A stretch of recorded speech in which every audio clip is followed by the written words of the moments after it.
আরিজ নামের এক সাধারণ ছেলে ছিল। শান্ত শিষ্ট, নিজের মতো জীবন কাটাত। কলেজে ভর্তি হওয়ার পরই সে প্রথমবার দেখেছিল মেহরাকে, এক মেয়েকে যার হাসি যেন সূর্যের আলো। সেই হাসি ধীরে ধীরে তার জীবনের কারণ হয়ে উঠল।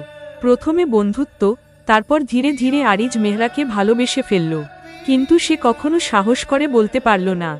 মনে মনে ভাবত, একদিন হয়তো মেহরা বুঝে যাবে তার অনুভূতি।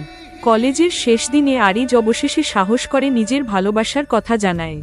কিন্তু মেহরা শান্তভাবে বলে, আরিজ, আমি তোকে অনেক সম্মান করি, কিন্তু আমি অন্য কাউকে ভালোবাসি। সেই মুহূর্তে যেন আরিজের ভেতরটা ভেঙে গেল। কিছু বলল না, শুধু হাসল, কারণ সে জানত ভালোবাসা জোর করে পাওয়া যায় না। তারপর দিনগুলো বদলে গেল। মেহরা তার জীবনের পথে এগিয়ে গেল, বিবাহিত হল, সুখী সংসার শুরু করল। আরিজও নিজের জীবনে ব্যস্ত হয়ে পড়ল, কিন্তু রাতে একা থাকলে পুরনো গান শুনে মনে পড়ত সেই হাসিটা, যেটা একসময় তার সবকিছু ছিল। একদিন রাতে সে একটা চিঠি লিখল মেহরার উদ্দেশ্যে, কিন্তু পাঠালো না। সেখানে লিখল, তুমি সুখে থেকো মেহরা।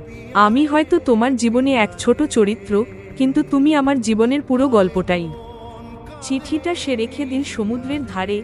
ঢেউয়ের সাথে উড়ে গেল সেই কাগজটা, যেমন উড়ে গিয়েছিল তার ভালোবাসা সময়ের সাথে। আরিজ আর কখনো কাউকে ভালোবাসেনি, কিন্তু কখনো ঘৃণাও করেনি। সে শিখে গিয়েছিল, ভালোবাসা মানে সবসময় পাওয়া নয়, কখনো কখনো ভালোবাসা মানে কাউকে সুখে দেখতে পারা।